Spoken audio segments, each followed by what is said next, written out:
Quiero, bueno, agradecer la concurrencia y la participación. Por supuesto, agradezco a Acción Jurídica. Para mí es realmente un placer estar en la codirección de esta diplomatura de procesal constitucional y trabajar con el doctor Félix Amaya. Vamos a tratar no de contarles lo que vamos a hablar en la diplomatura, sino de hacer una introducción, un tránsito por algunos aspectos que pareciera son importantes a la hora de encarar el derecho procesal constitucional. Agradezco esta participación porque no puedo dejar de mencionar que estamos en un contexto internacional trágico, irracional, y en un contexto interno cuanto menos incierto. Pero aquí estamos, y creo que estamos apostando, yo por lo menos apuesto, a la efectiva vigencia del Estado constitucional de derecho. Pareciera que por obvio no deja de ser imprescindible, necesario, urgente, reflexionar acerca de qué se entiende por Estado constitucional de derecho. Apuesto a eso, y por lo tanto, una vez más, a lo largo de todos estos años, apuesto a la Constitución Nacional. No es obvio, es necesario apostar cada día. Seguramente se preguntarán por qué pusimos como título de este encuentro de qué hablamos cuando hablamos de derecho procesal constitucional. Por supuesto, por un tema de honestidad intelectual. Yo voy a dar mi mirada.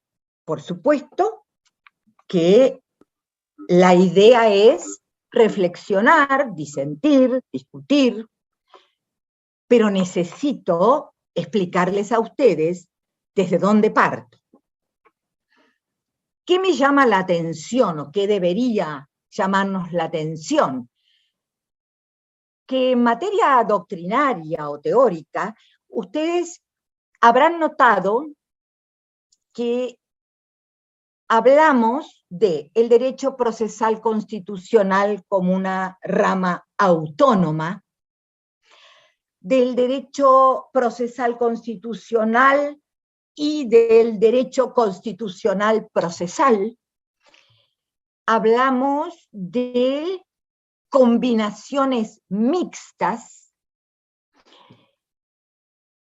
Es por eso que me pregunto, y les pregunto, ¿de qué hablamos cuando hablamos de derecho procesal constitucional? Tengo para mí que podemos incurrir en una mirada sesgada del derecho procesal constitucional. Yo no descarto la media biblioteca en un sentido y la media biblioteca en otro, pero en lo personal, a mí me interesa trabajar lo que yo denomino el derecho constitucional positivo. ¿Qué quiero decir con esto? Quiero decir qué grado de efectividad y operatividad tiene la Constitución Nacional en el marco de los conflictos concretos. ¿Por qué me lo pregunto? Porque no cualquier resultado en un conflicto jurídico determinado es adecuado y acorde con el texto constitucional. Entonces, por eso insisto que lo que me interesa es ver si podemos, si yo puedo transmitirles a ustedes, por qué yo prefiero hablar de un concepto amplio del derecho procesal constitucional. Y para eso necesito necesariamente revisar qué herramientas constitucionales tengo en la norma fundamental que me permita a mí sostener un concepto amplio, abarcativo, partiendo del presupuesto que cuando hablamos de la Constitución Nacional, hablamos de una norma jurídica, operativa y vigente. No es un pacto político, es una norma jurídica. Una norma jurídica que derrama en todo el sistema infraconstitucional. Entonces, ¿cuáles son los ejes que a mí me parecen sustantivos en la estructura constitucional para ver si puedo ir formulando este derecho procesal, este concepto de derecho procesal constitucional en sentido amplio? Yo voy a tomar los tres ejes que a mí me parece que son las pistas para encarar varios aspectos. Hoy, el derecho procesal constitucional. Primera pista, el principio de supremacía constitucional. Artículo 30, artículo 31, artículo 75, inciso 22, bloque de constitucionalidad a partir de la reforma del 94, artículo 5, constituciones locales. ¿Qué me indica la supremacía? Este principio de supremacía. Me indica esto que yo les decía antes. Es la norma base y fundamental que debe ser respetada, seguida, en todo el sistema infraconstitucional. Es transversal. No hay diferencia en las materias o en los aspectos que hacen a las distintas materias. Ahora, este principio de supremacía, que a mí me permite ratificar que es una norma jurídica operativa y vigente, y seguramente con una mirada tal vez distinta a la que muchos años atrás se explicaba el sistema constitucional, esta supremacía constitucional no tiene sentido ninguno si además no tenemos un sistema de control.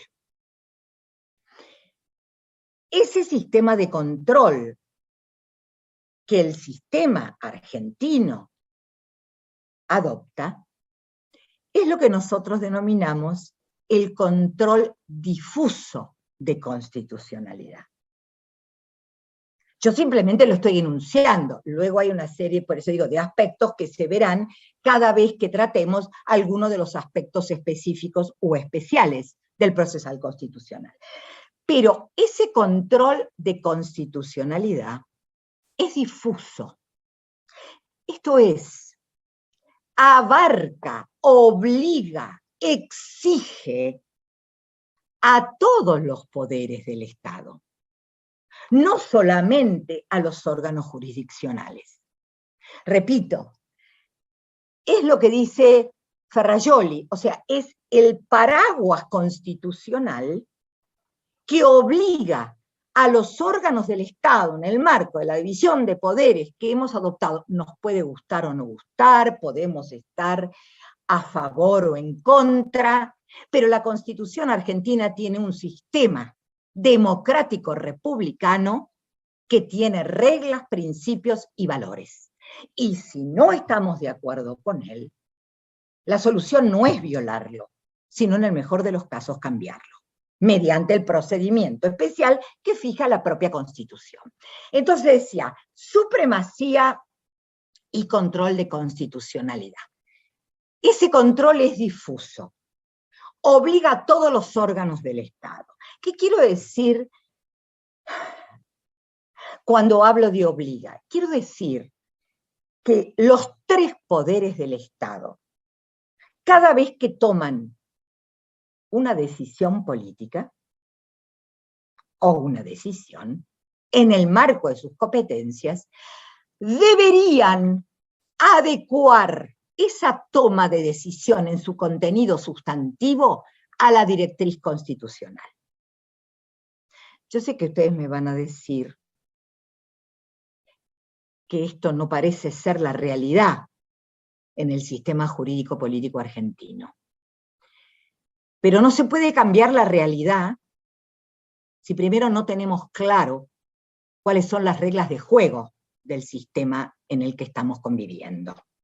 Entonces, yo estoy haciendo referencia a lo que podría ser el deber ser, para usar a Kelsen. Entonces, decía, supremacía más control. Control difuso.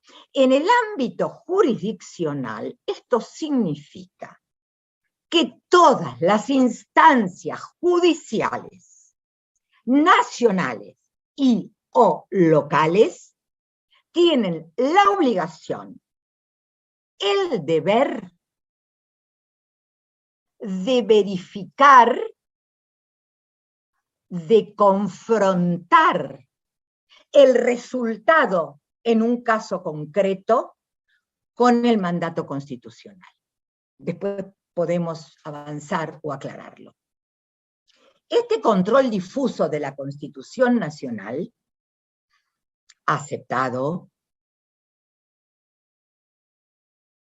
tiene una peculiaridad, o se manifiesta de una manera peculiar. Por un lado tenemos a la Corte Suprema de Justicia de la Nación como cabeza del Poder Judicial, como poder dentro de la Constitución Nacional en paridad de igualdad con el Legislativo y el Ejecutivo, pero a su vez tenemos las organizaciones judiciales locales. Esto es, o se traduce, en que de pronto tenemos coexistiendo en los ámbitos locales un control difuso, pero también un control concentrado. No son excluyentes. Esto no relativiza la obligación, en el caso jurisdiccional, del juez de primera instancia o de segunda instancia. Simplemente vamos a tener una estructura judicial que coexiste con la nacional y donde la Corte Suprema de Justicia de la Nación es el último tribunal en materia de interpretación constitucional, pero no es el único, precisamente porque tenemos un sistema difuso. En realidad, suelo decir que en cada conflicto jurídico en el que intervenimos, tenemos que intentar, desde lo constitucional, fortalecer las instancias de grado, sean nacionales o locales. No pensar en la Corte Suprema de Justicia de la Nación como un tribunal que va a actuar como tercera instancia. Ya sé que hay una cultura instalada en este sentido, pero hay que reformular este problema. Hay que trabajar sobre este problema. Entonces, hay que fortalecer las jurisdicciones en todas sus instancias. Entonces tenemos supremacía, control de constitucionalidad, o control en relación para mantener esa supremacía, porque a ver, ¿qué sentido puede tener que el texto constitucional hable de supremacía como principio rector y no tenga un sistema infraconstitucional de control de esa supremacía? ¿Entienden a qué estoy apuntando? Supremacía, control, y luego, muy importante y relacionado con lo que recién ya adelantaba, el sistema federal que adopta la Constitución Nacional. ¿Por qué es importante? Primero, estructura más de un centro de creación de normas. ¿Estamos de acuerdo?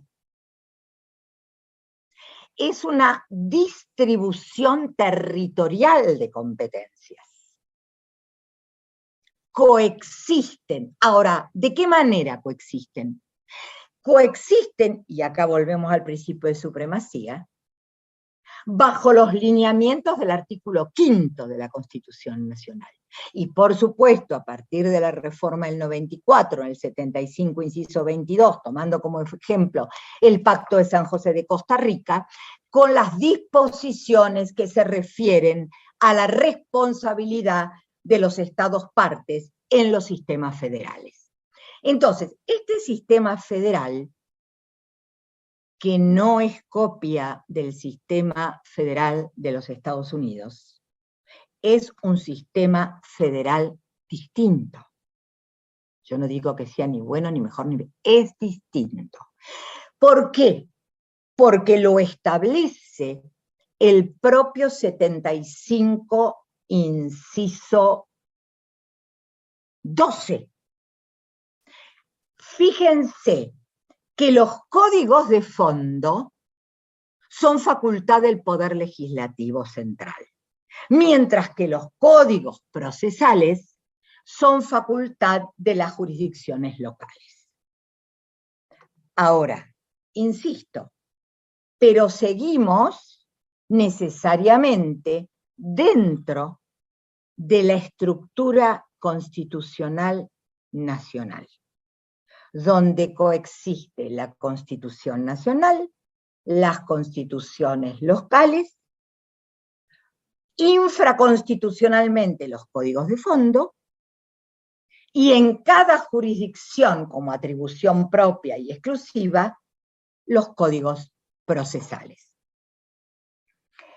Ahora, ¿por qué tomo estos tres ejes? ¿Cuál es el objetivo de estos tres ejes? Yo creo que el objetivo central es la operatividad y vigencia de la Constitución Nacional. En esta, diría yo, en este rompecabezas que implica que yo dentro del texto constitucional, del mandato constitucional, puedo verificar principios, valores, reglas, procesos, procedimientos de naturaleza sustantiva y adjetiva. Esto es lo que a mí me lleva a pensar al derecho procesal como, o con un concepto amplio, para no circunscribirlo a algunos procedimientos o procesos especiales, o en su caso, algunos recursos particulares. ¿Qué quiero decir con esto? Que estos tres ejes, este objetivo de lograr la mayor operatividad. Cuando digo la mayor operatividad me estoy refiriendo a la máxima protección posible a los derechos fundamentales reconocidos en el texto constitucional y en el bloque de constitucionalidad. Este es el objetivo, porque si no, no tenemos objetivo. Si nosotros a la Constitución Nacional la vaciamos de la primera parte, y solamente nos quedamos con la estructura de poder, en realidad lo que estamos haciendo es traicionando al texto constitucional. No basta o sea, la división de poderes, la estructura federal, el principio de supremacía, los controles verticales, horizontales, tienen un único fin, que es hacer posible la mayor vigencia de los derechos fundamentales.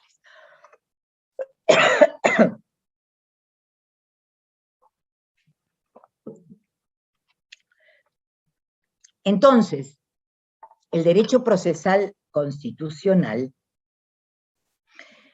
tiene una serie, o está integrado por una serie de directrices constitucionales de naturaleza o de tipo procesal y procedimental. ¿Y qué puedo, o cómo podría transmitirlo ahora de una manera muy sencilla, sin ahondar en cada uno de los aspectos? Tiene un sistema de garantías de naturaleza general y específica. ¿Qué son las garantías? Las garantías son las herramientas procesales que encuentro en el texto constitucional y que debería permitirme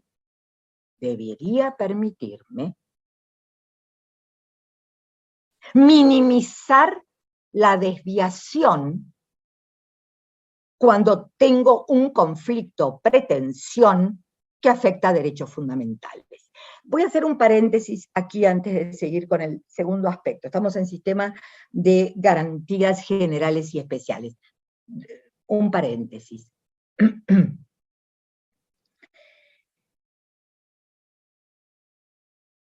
Decía la mínima desviación de los derechos fundamentales consagrados en el texto constitucional.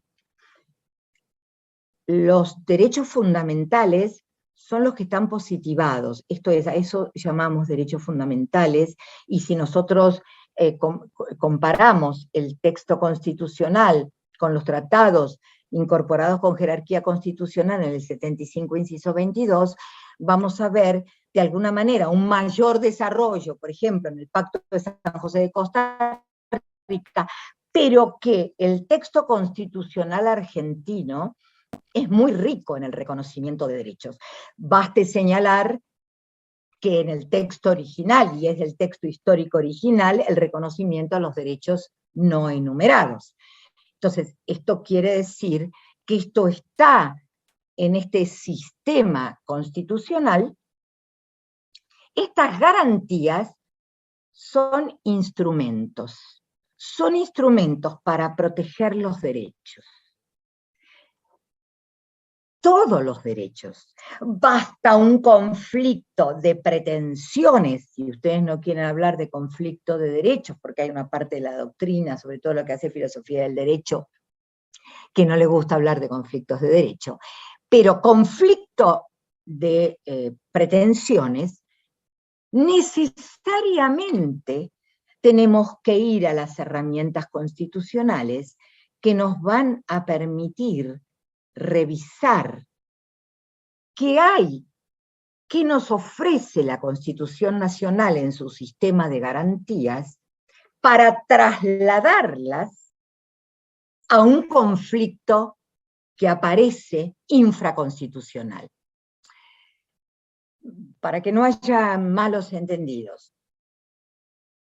Yo no estoy diciendo que todos los conflictos jurídicos tengan necesariamente un punto de toque con la Constitución Nacional.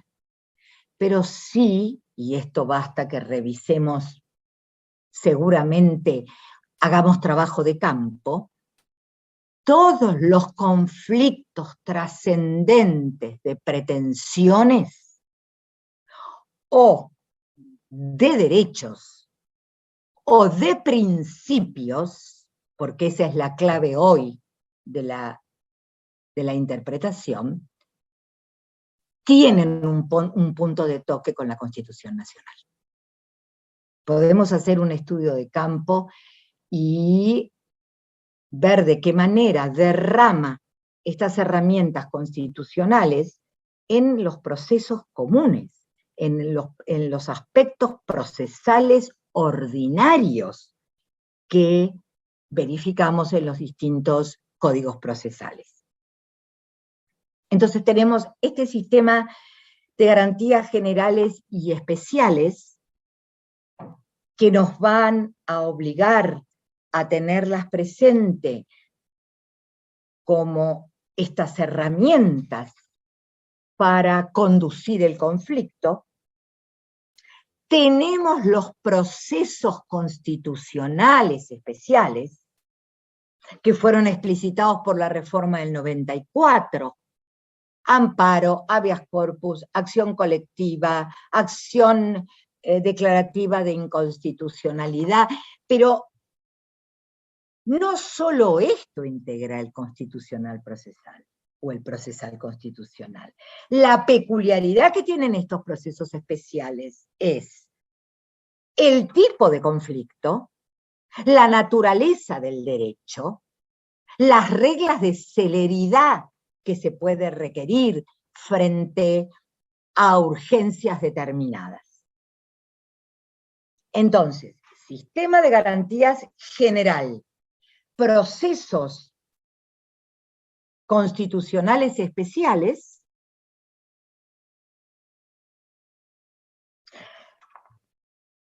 el REX, el extraordinario federal,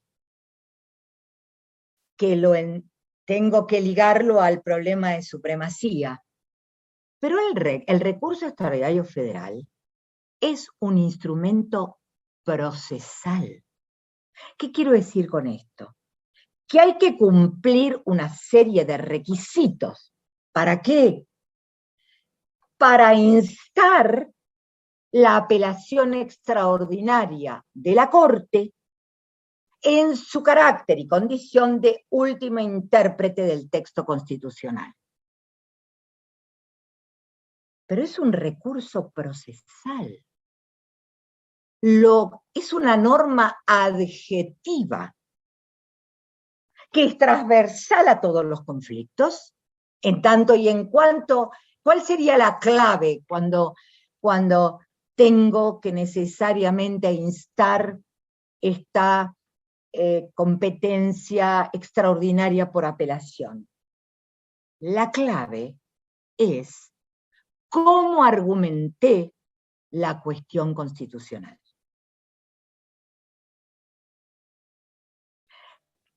¿Desde cuándo la planteé? Pero sobre todo, ¿cómo la fundo? ¿Cuándo visualizo en un proceso común que puede o hay una cuestión constitucional que puede devenir en cuestión federal? ¿Cuándo va a devenir en cuestión federal? Cuando evidentemente en las instancias de grado, y luego de haberla fundado, argumentado, explicitado, evidentemente no se satisfaga esos derechos y garantías constitucionales que se están invocando. Y que es independiente de la naturaleza de los derechos que están en conflicto.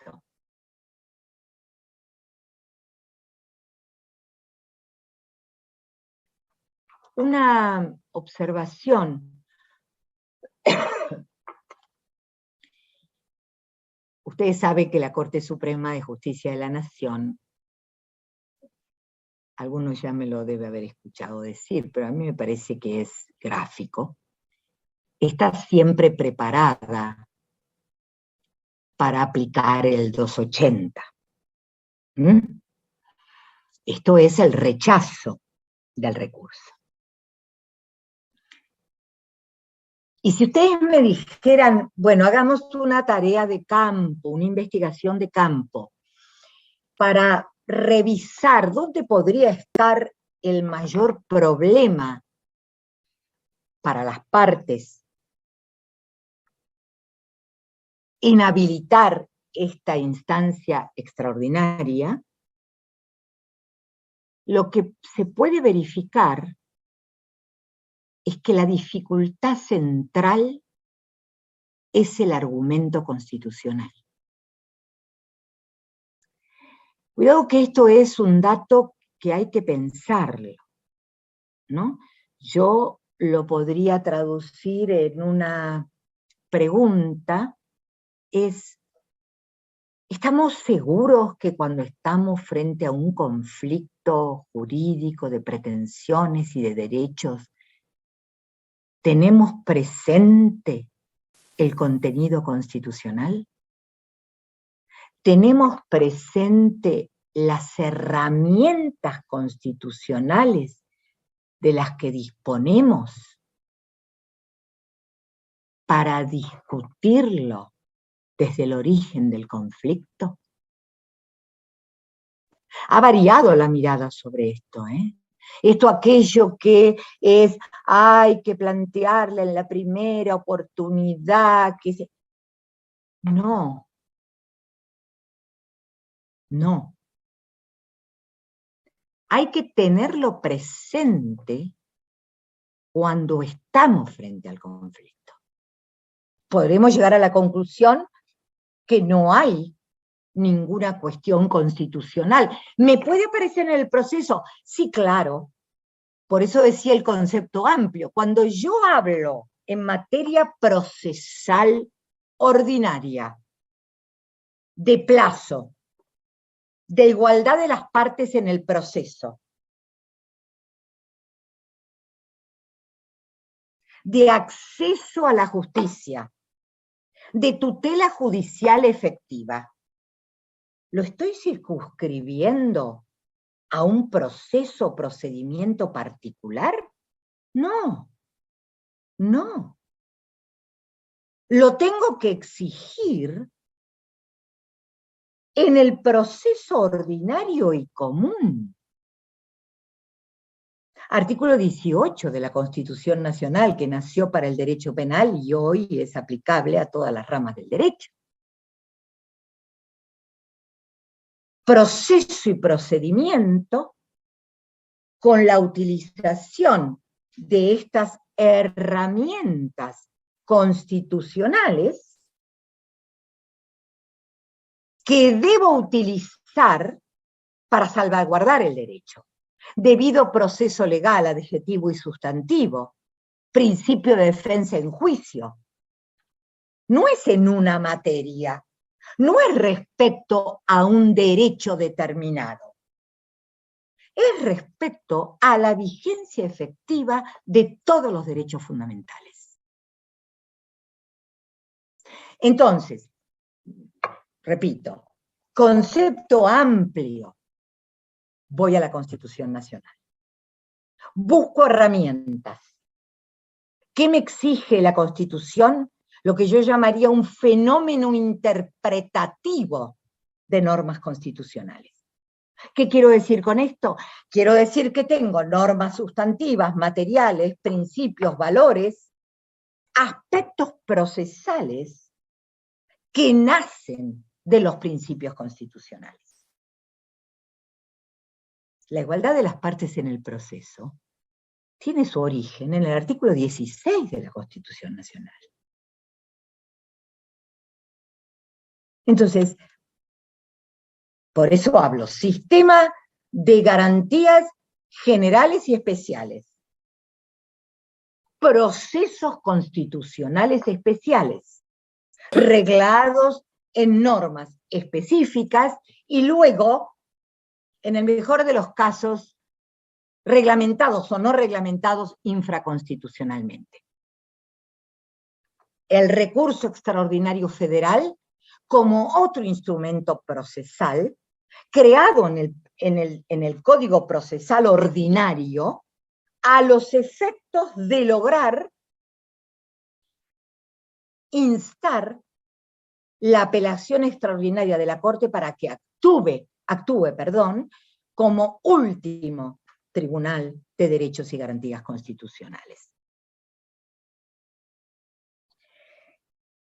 Y luego, que a partir de la reforma del 94, el sistema interamericano de derechos humanos. También si hacemos allí un trabajo de campo y analizamos sentencias de la Corte Interamericana, vamos a verificar que permanentemente aparece el derecho procesal constitucional,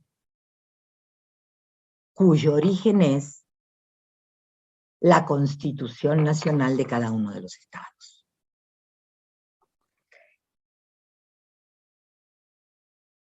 Entonces, si ustedes revisan el programa de la diplomatura, van a ver que este es el derrotero que siguen los núcleos temáticos propuestos. Esto no significa, para que no haya malos entendidos, que no podamos trabajar el derecho procesal constitucional como rama autónoma. Porque cuando trabajo con el derecho procesal constitucional como rama autónoma, necesariamente voy a tener que revisar esto que yo a ustedes les he planteado en una forma muy sintética, a los efectos de llegar a la conclusión de por qué no hay manera de resolver un conflicto jurídico, y ahora pienso en el ámbito jurisdiccional, insisto, el legislativo es el principal responsable, ¿no?, de resguardar todos estos aspectos en su legislación infraconstitucional, el ejecutivo igual, pero en última instancia el Poder Judicial. Entonces, me refería, no hay ningún proceso o procedimiento, entendido en términos generales, que necesariamente no deba aplicar, no deba tener en cuenta, no deba resguardar las herramientas que nos da la Constitución, y sin avanzar, diría que esas herramientas, pensándolo desde lo procesal constitucional, además de lo sustantivo, lo que permite es que tengamos que entrenarnos en la argumentación, en la fundamentación de lo sustantivo y de lo adjetivo.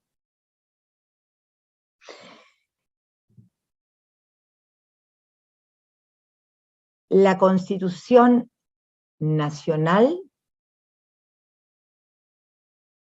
es la que determina el contenido del derecho procesal constitucional con los diversos aspectos que lo integran. Ya para terminar, para que puedan, bueno, plantear dudas o disensos. Simplemente recordar dos sentencias de la Corte. Hay muchísimas, pero bueno, pensando en este tema fueron las dos que me vinieron a la cabeza. Y que por supuesto tienen que ver con las preguntas y las dudas que yo también tengo y que me hago. Si no fuera el derecho procesal constitucional un concepto amplio, con raigambre constitucional, ¿cómo la Corte hubiera podido dictar Siri y Cot? Siri y Cot es mucho más que la estructuración de la acción de amparo. Siri y Cot, si volvemos a leerlo, precisamente lo que hace es hablar del sistema de garantías constitucionales. Lo va a plasmar no estando reglamentado, lo va a plasmar en un conflicto en relación con la naturaleza particular del derecho que se estaba debatiendo y del agravio constitucional.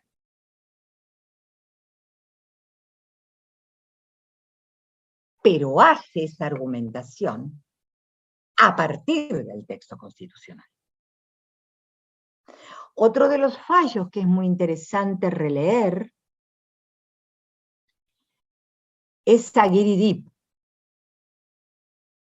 es de la década del 80, seguramente lo tienen presente, fue el caso que tuvo que resolver la Corte en relación con el trasplante de un riñón de una menor a su hermano.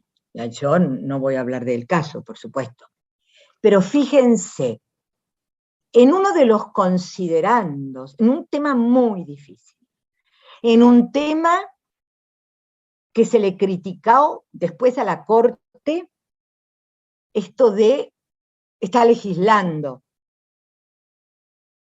está estructurando, está revisando derecho común. ¿Pero por qué revisa derecho común?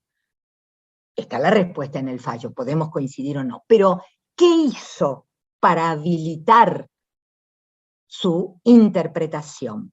Primero, hablo de la interpretación armónica y dinámica de la Constitución Nacional.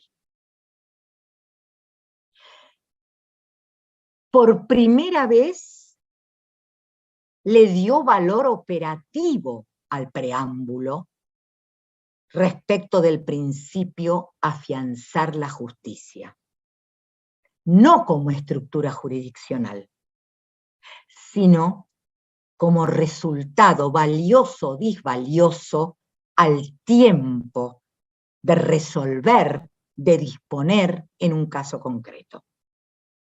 Y en esa interpretación dinámica y armónica, ¿de qué habló? Del ordenamiento jurídico en su totalidad, del espíritu y de los fines de la ley, de las garantías constitucionales, de los derechos fundamentales, analizando los que estaban en juego, y de la obligación de encontrar, de llegar a un resultado valioso en el marco del conflicto. Y para terminar, algo que no dije al comienzo, que también me lo han escuchado decir, yo creo que hoy los conflictos trascendentes, sustantivos, materiales, que van a necesitar de una vía adjetiva para su resguardo, en realidad se trata de conflictos de principios, más que de derechos. Por eso se complica el panorama, por eso hablamos de un fenómeno de interpretación. ¿Por qué de principios? Porque en ningún caso, en ninguna materia, sea adjetiva o sustantiva, en el marco de la Constitución Nacional, hay derechos y garantías absolutos. Significa entonces que necesariamente trabajamos sobre qué principios están involucrados en un conflicto. Y cuando trabajamos con principios, no trabajamos con norma exclusivamente, con la norma. Estamos trabajando con lo que Alexis dice que es un mandato de optimización. ¿De qué manera logro, con las herramientas constitucionales, sustantivas, procesales, procedimentales,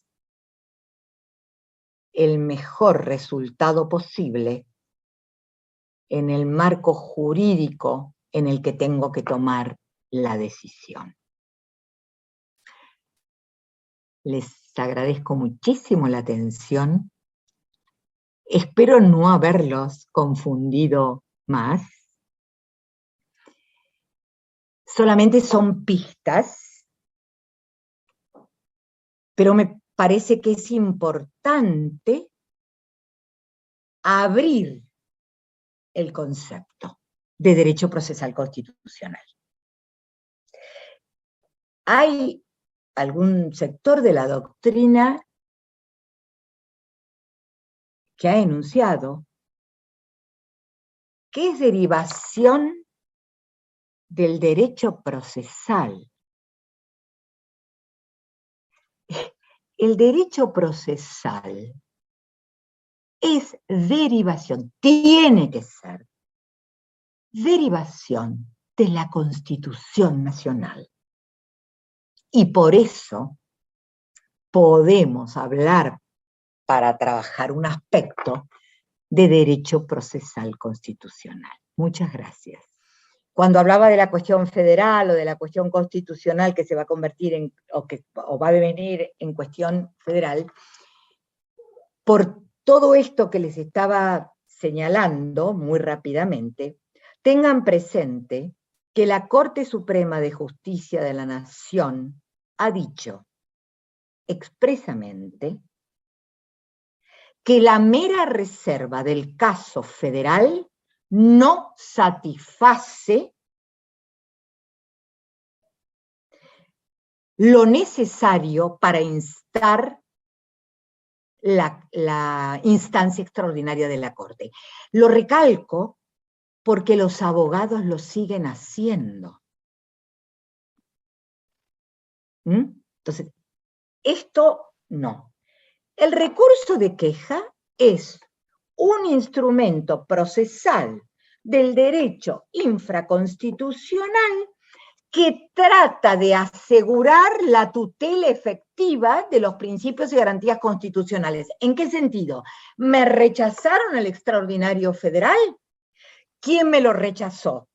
El mismo tribunal que me dictó la sentencia, ¿correcto? En general, digamos. Muy bien.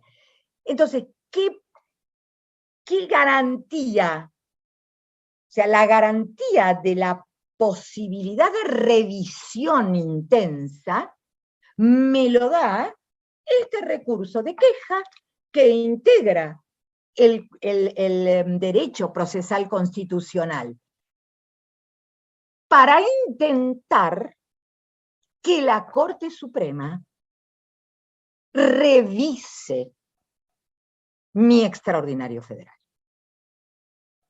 Entonces, pertenece a la misma naturaleza de lo que estamos hablando. Yo diría es una herramienta que se convierte en una garantía del proceso y del procedimiento para agotar la vía. O sea, para agotar todas las instancias posibles que me permitan resguardar o garantir el derecho que digo afectado, el derecho constitucional que digo afectado. Aclaro, Delia, algo más que olvidé mencionarlo, y que tiene que ver con esto de la cuestión constitucional, la argumentación, la igualdad de las partes del proceso, la bilateralidad, todo materia constitucional tomada por el procesal común. La Corte ha dicho, no hace mucho, bueno, hace unos años, cuando habilitó la declaración de oficio de inconstitucionalidad, le hicieron decir al fallo lo que el fallo no decía, que es habitual. La única manera de analizar es leyendo los fallos. No leyendo lo que los otros dicen que dice el fallo. ¿Por qué digo esto? Porque inmediatamente dijeron, la Corte habilita la declaración de oficio de inconstitucionalidad. Sí, la habilitó, pero con requisitos. Yo ahora no voy a hablar de todos los requisitos, ni mucho menos, pero voy a mencionar el que es la clave. ¿Qué es lo que dijo en ese fallo? Si durante el proceso las partes pudieron debatir aspectos, no es psique, o sea, estoy reformulando la doctrina, o recordándola de memoria.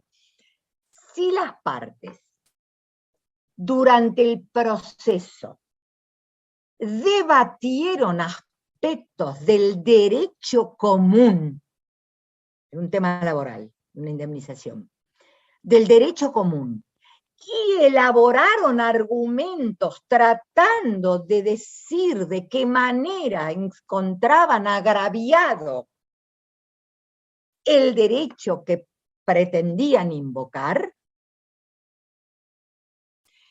entonces la Corte, y no plantearon la inconstitucionalidad expresa de la norma, la Corte puede entrar a conocer. Fíjense que no es una declaración de oficio de inconstitucionalidad sin fundamento. Y hace mención a la igualdad de las partes en el proceso, a la bilateralidad como garantía constitucional. ¿Entienden? Esto es lo que yo digo. Todo esto a mí me hace pensar en este concepto amplio, complejo. Así que no sé si respondí la pregunta, pero sí, el recurso de queja integra el derecho procesal constitucional y tiene ese objetivo.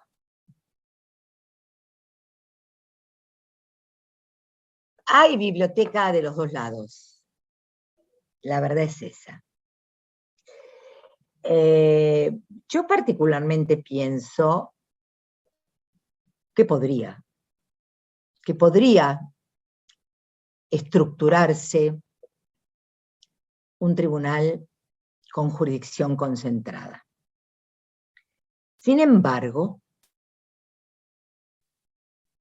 me parece que la realidad político-jurídica de la Argentina, en general, no aconseja esa estructura. Porque me pregunto, ¿de qué manera tengo o logro o persigo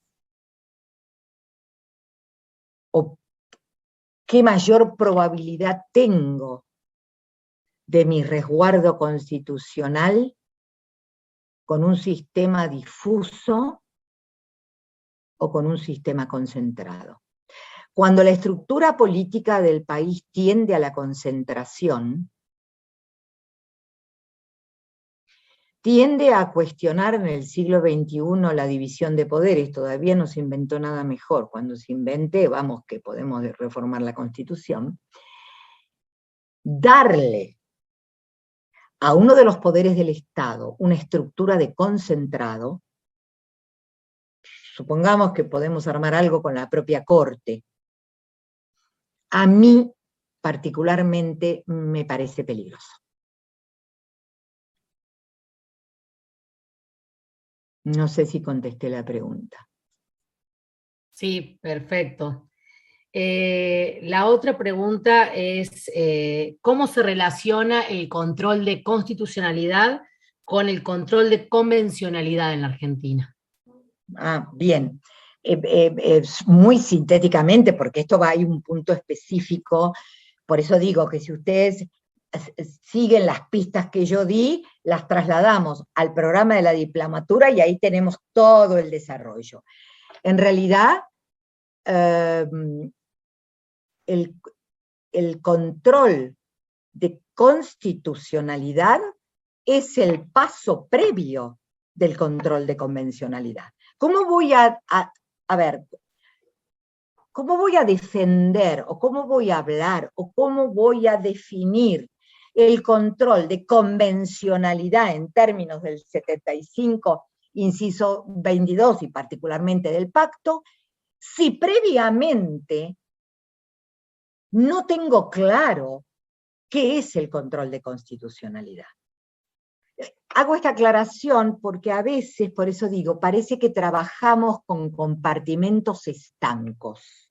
No, acá estamos hablando, Germán Vidal Campos lo decía con esa sencillez maravillosa que lo caracterizaba. Es un bloque de constitucionalidad. Pero ¿por dónde voy a empezar primero? Por la Constitución Nacional. De hecho, yo soy bastante crítica de las sentencias que cuando van a resolver, van a argumentar, solo utilizan el derecho internacional de los derechos humanos. Esto es un error conceptual. Yo tengo que trabajar primero el texto constitucional. Por supuesto que en la interpretación, en ese fenómeno interpretativo de la Constitución Nacional, lógicamente voy a tener en cuenta el 75, inciso 22, el Pacto de San José y las sentencias de la Corte Interamericana que se pudieron haber pronunciado sobre el tema que estoy tratando. Pero siempre primero la Constitución Nacional. No sé si contesté. Perfecto.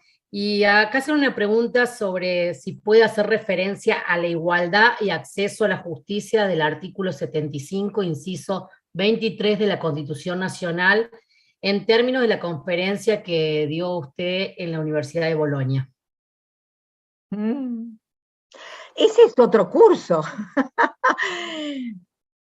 Simplemente, o no simplemente, sino sintéticamente. La conjunción del artículo 16 de la Constitución Nacional y del 75, inciso 23, nos cierra de alguna manera, desde el punto de vista normativo constitucional, lo que debemos entender como la igualdad sustantiva. Esto es, no basta, yo lo voy a decir de una manera bastante coloquial, no basta aquella vieja regla de la Corte que decía que lo que importa es que los que están en las mismas condiciones sean tratados de la misma manera.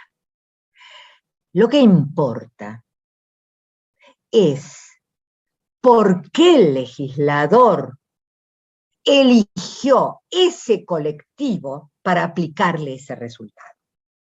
Ese sería es uno de los temas más complejos en este momento de analizar en los estados constitucionales de derecho, porque, a ver, inclusión no es igualdad, no hay que confundirse. Me incluyen y me mantienen en el mismo status quo.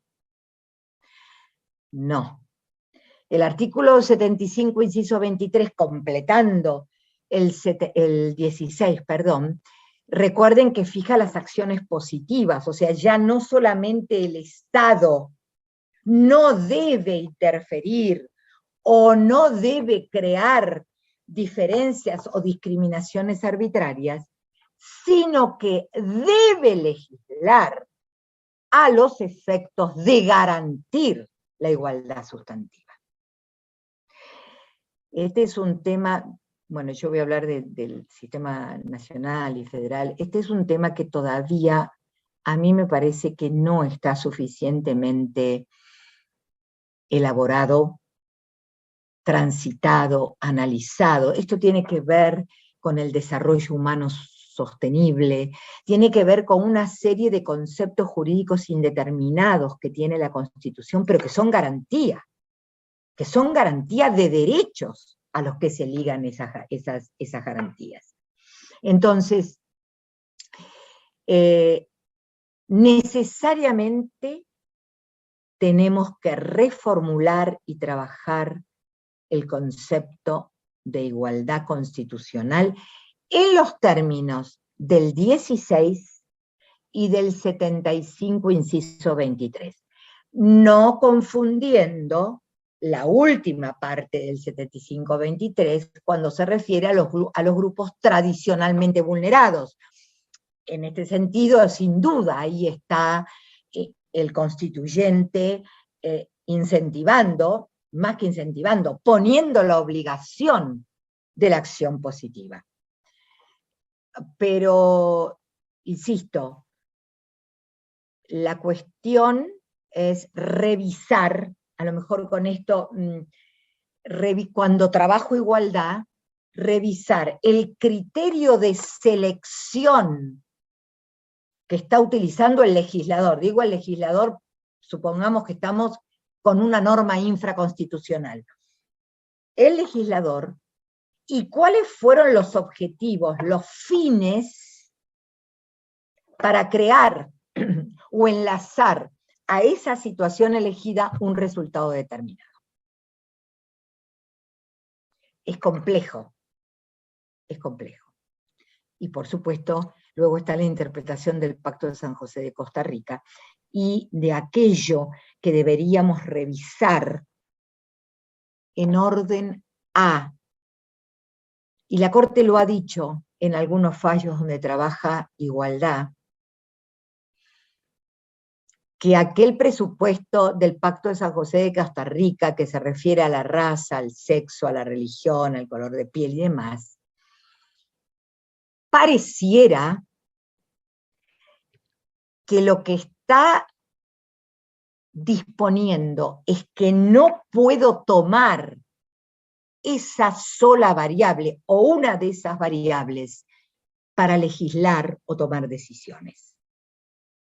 Pero podría ocurrir, lo dejo como interrogante, situaciones en las cuales dichas variables unidas a otras no dé necesariamente un resultado violatorio de la igualdad.